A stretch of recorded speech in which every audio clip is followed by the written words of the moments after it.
Debbie n'a pas peur des dossiers complexes. Pendant 10 ans au ministère des Finances, Debbie a travaillé sur des dossiers d'envergure comme le marché du carbone ou la prévision financière pour assurer une gestion efficace de la dette du Québec.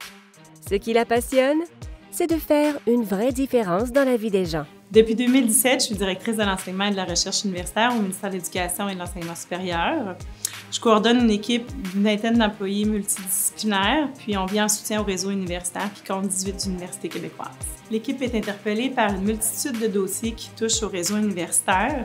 Par exemple, on évalue l'opportunité de financer des nouveaux programmes de grade, on développe des nouveaux programmes en soutien aux universités ou aux étudiants, comme le nouveau programme de bourse pour la persévérance et la réussite des stagiaires qui a été mis en œuvre à l'automne 2019. Puis, on évalue aussi l'opportunité de financer des grands projets de recherche au Québec. Mon environnement de travail est hyper stimulant. Je travaille avec des gens dévoués puis passionnés, puis j'ai toujours des nouveaux défis à surmonter.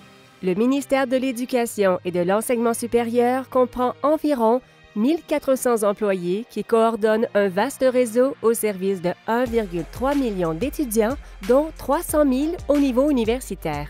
L'éducation représente le deuxième poste budgétaire du gouvernement du Québec avec des dépenses de près de 20 milliards par an.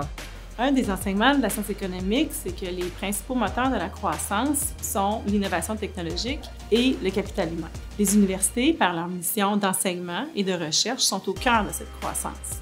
Donc, par mon travail, je sens que je peux faire une réelle contribution. Et de façon un petit peu plus personnelle, j'essaie de contribuer au développement du réseau d'éducation au Québec pour que mes enfants, Alice et Thomas, puissent en profiter un jour et s'accomplir également. Ma formation en économique m'a permis de développer des compétences essentielles comme la rigueur, la capacité de produire des analyses critiques, puis de développer une vision d'ensemble des enjeux socio-économiques. Donc, à tous les jours, je suis en mesure de résoudre des problèmes complexes et trouver des solutions efficaces grâce à ces compétences.